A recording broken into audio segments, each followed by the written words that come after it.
Hey everyone, Steph here from Old Guy Melts Plastic. So I'm recording a series of videos for my rebuild of my Voron 2.4, and the first video that I want to cover is the Fizzy electronic management system, because it's the primary reason for this rebuild was to basically free up some components to do another sandbox printer. But one of the things that I was always really unhappy about with my original configuration was the electronics wiring. In fact, in an earlier video, I joked about, I'll get to rewiring the electronics at some point, and one of my viewers commented, yeah, that'll never happen. And he wasn't wrong until now. So in order to get this done properly, a complete teardown of the printer was required. And while I wanted to kind of redo all of the electronics, I wanted a more flexible system, and the Fizzy EMS system, as it's known, links on printables will be in the description of the video below, is a convenient, in my opinion, way to give you a lot of flexibility in how you lay out the electronics on your printer builds. And the EMS system is available for most printer build sizes, Voron or otherwise. Fizzy, who I'm friends with on Discord, is very good about being willing to create custom EMS frames, and more on that in just a moment, for different build configurations and different printer sizes. So if you have even a custom printer that you're looking to build and you want to take advantage of the EMS modularity and configurability, then you can reach out to Fizzy directly on Discord. He's more than happy to entertain ideas for new components and new frames, new mounts, so on and so forth. So more on that in a moment. But one of the reasons for this configuration is Jason from LDO has been very good about working with Fizzy, myself and others. He's a really great resource for the DIY 3D printer community, so thank you, Jason. But Jason did send me a prototype of a one-piece Fizzy EMS frame for this Voron 350 millimeter build. And so the prototype kit came with mounting hardware, but also this smoked acrylic deck panel. So that's a standard issue kind of Voron 2.4 deck panel. In this case, in a smoked acrylic, so it'll be transparent. I'll eventually have some LED lighting in the electronics bay, so it'll kind of show through and be able to see all that stuff. But the heart of this is the one-piece laser cut acrylic EMS frame that kind of slots into place here. And you'll note that there is, we're not replacing the acrylic deck panel. There's still a solid deck panel there to keep dust and other things from falling into the electronics bay.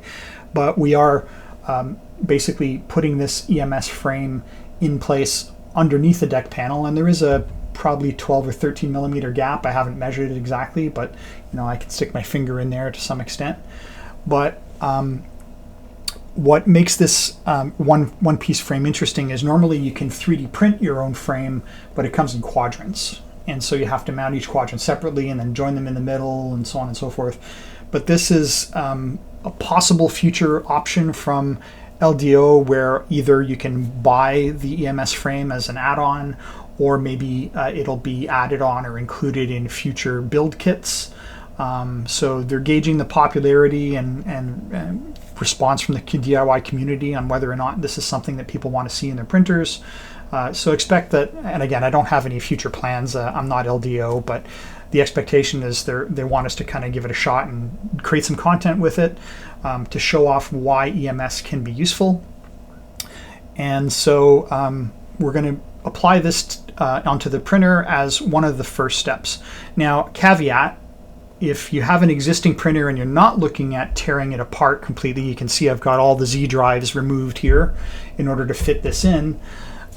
This might not be the upgrade for you, because especially on a 2.4. On a 2.4, this deck panel, which is already installed, makes it difficult to insert these little hex keys, and that's how you mount your electronics. Is this hex key, let's see if I can get in on the shot here, has a little lip around the outside edge, and it slots in from behind so that that outside edge traps behind here. And when you screw your mount parts, here's an example of one for a fan. As an example, if I want to add a 4010 fan into my electronics bay, I could just screw it onto this mount part, and between the lip and the back, and hard to see that at this angle, between the lip and the back and the part itself, it's trapped and isn't going anywhere. So because of the limited space to get in here with your fingers, I'm going to recommend that this mod only be installed if you're doing either a brand new build, and you can do it initially, or if you're doing a complete teardown and rebuild of your printer. This might make sense to you. It wouldn't make sense to install this if you have a fully assembled printer and you're not interested in tearing it down to this level. So keep that in mind. I'm going to switch to a different view to kind of highlight what's going on here. It's difficult for me to get my fingers in behind here and put the hexes in place. So what I'm going to do is remove the printer from the bench. I'm going to lay the EMS frame flat down on my table, and I'm going to go about laying out my electronics components and actually screwing in some of the mounts into these parts so that you can see how the frame makes mounting your electronics much more flexible and functional from a wire routing perspective, so on and so forth. And admittedly, I am not the best at cable management, so people will obviously have their own ideas as to how clean or not my build is. Be that as it may, it'll be much cleaner than it was because it was a tangled morass of spaghetti wires previously.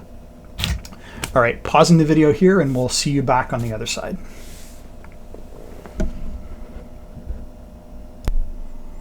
All right, so here I've laid the EMS frame out flat on the table, and I've oriented the Z1 motor assembly at the front of there. So this is the front edge of the printer, this is the rear edge of the printer, but the front of the table has the rear, so imagine it's upside down. This way I can visualize where I want my components to be and know that I'm putting them in the right place for everything to be effective and easily accessible. So here's the power setup, and with the Fizzy system, you use all these hex keys behind the part, and they're here in purple. So for example, if I wanted to throw a hex key in here, now I can basically arrange to lay something out in here. And because of the hex pattern and the way the screw holes are mounted and the mount parts themselves, so if you see this big TreeTech mount part here, this is for an octopus board, and you would use typically 2, maybe 3, depending on the weight of the part that's going to be carried or held in place. Let's see if I can get this key in place here. It's a little fiddly. I normally do this with it standing up, but I'm kind of trying to illustrate it to you here. There we go. All right, so for example, these 2 screws, and I use the hex keys that have heat set inserts. I find they're a little more sturdy. So, and you can basically line up the octopus, and if you need to slide a little bit, you can adjust and move the hex keys where you need, and then put the octopus mount in place in order to be able to get access to everything you need. And then just to lay it out and see, does this configuration make sense? Well, in this case, my octopus would be sitting something like this. In my situation, what I really want to do is when I flip the printer up on its rock and roll feet, I want to have the octopus kind of right side up. So I'm going to orient this way and plan out the position of my hex keys accordingly. So this configuration maybe doesn't make sense, but in this situation I would move the keys so that they're underneath the center of the board here. and be able to kind of put it in place. Now, when I take a couple of M3 screws, and I like to use socket head screws, but you can also use button head screws if that's your preference. I just like the added beefiness of the socket head screws. I'm going to continue with this example, even though this isn't the final configuration I'm going with. But once I screw this down most of the way, and I don't have to screw it down tight, I'm just kind of illustrating the flexibility here of the mounting system. And now with that in place, I can slide along this axis to adjust, with the length of the mount, obviously, but I can slide along this axis to adjust the position of the component that I'm going to mount on it. And once I'm happy with where it sits, I just tighten these down, and now this mount isn't going anywhere, and it's kind of locked in position. And so, for example, now I can go ahead and mount the octopus to the mount using 4 more screws, using the 4 screw holes on the octopus board. So in this way, you can continue kind of planning out your electronics bay layout. For example, this being the front of the printer, I know that I have a display in the front center, and I also have a Pi camera that sits in the front left corner just above the deck. So what I'd like to do is have the Pi located central to both of those, so there's less of a cable run for the FPC cable that runs from the HDMI, or not the HDMI, but the Big Tree Tech display and the Pi camera. So they have short FPC cable runs, and I don't have a long FPC cable kind of having to cable manage and stuff like that in the end. So you're going to continue like this, and again, some of the things that are available in the Fizzy Tech ecosystem, you have, first of all, these keys, and they come in a few different varieties. Again, I prefer the ones with the heat set inserts. There are some that don't require heat set inserts, but you do have these screw holes in the center of the part, or 5 millimeters offset, so you can actually adjust very carefully. And again, with the flexibility of being able to move the mount into position, you can get some pretty good control over where things are. You do have these wire management cages, which are available in different sizes. You have L shapes, you have different lengths of straight ones, and you can print them off. And again, they come with a lid. This is the wrong size lid for this length, but you get the idea. Here's a shorter one. So once you're done routing all your wires, you can hide them like that. What else? A few different options. So there's a whole mounts repository for EMS, which is available on printables. All of the stuff is available on printables, and this one is for a 40 millimeter fan, and you can just mount it to one of these hexes so that you can direct the fan. And again, because you're tightening it down, I could put this at an angle. It doesn't have to be oriented straight. I'm not limited to mounting on a DIN rail or something attached to a DIN rail, because in this configuration there are no DIN rails. Now, the one downside to that, which some of you might be asking, but what about SSRs? So solid state relays. The requirements for a solid state relay is that be mounted to metal, and typically that uses an SSR metal bracket, something like this, although there's different sizes and shapes of SSR mounts as well, to mount the SSR so that it's on metal. So there's a few different ways around that.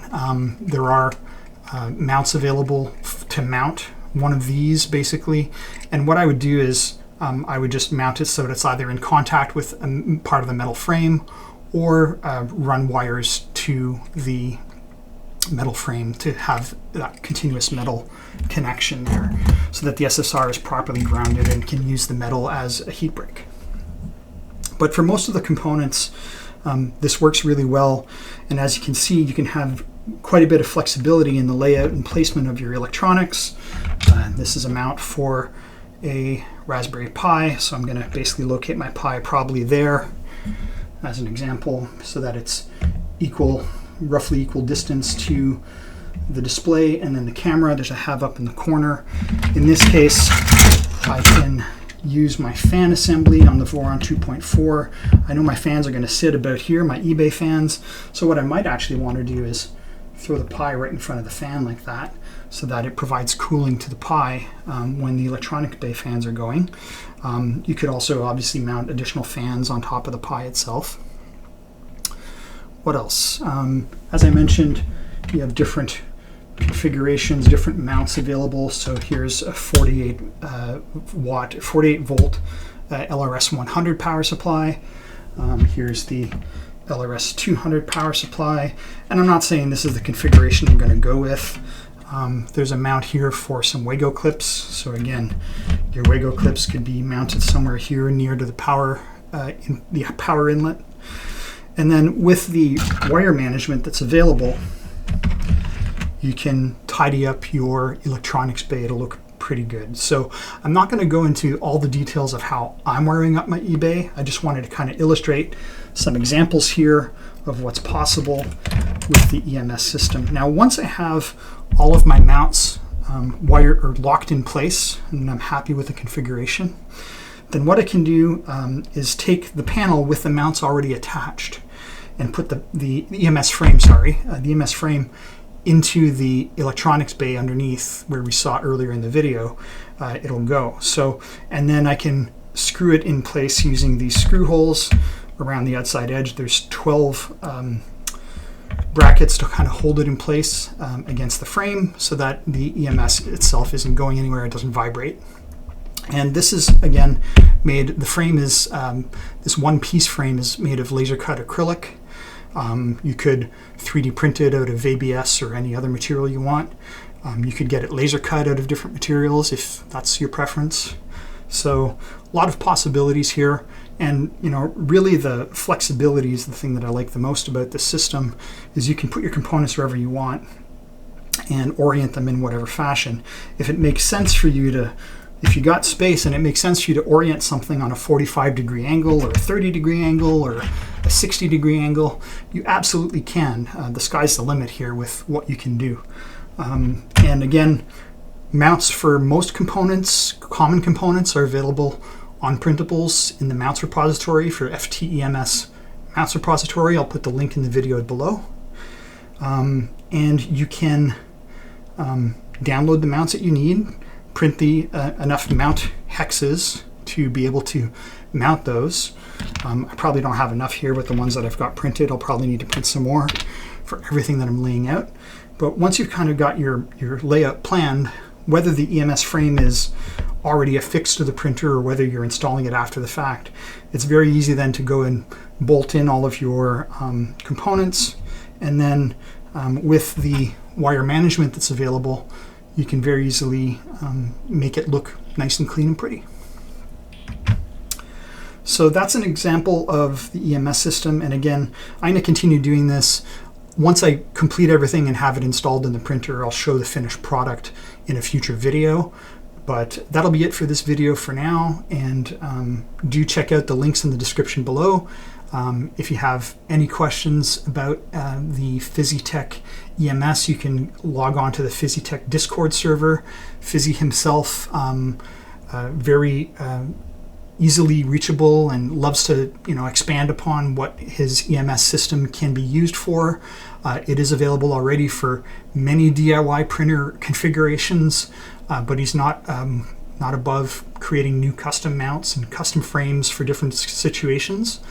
And very good to talk to. And thanks, Fizzy, for producing this awesome system. And thanks to Jason from LDO for providing me with the kit to install this one-piece frame in my Voron 2.4 350mm build. That's it for today. Thanks for watching. Bye for now.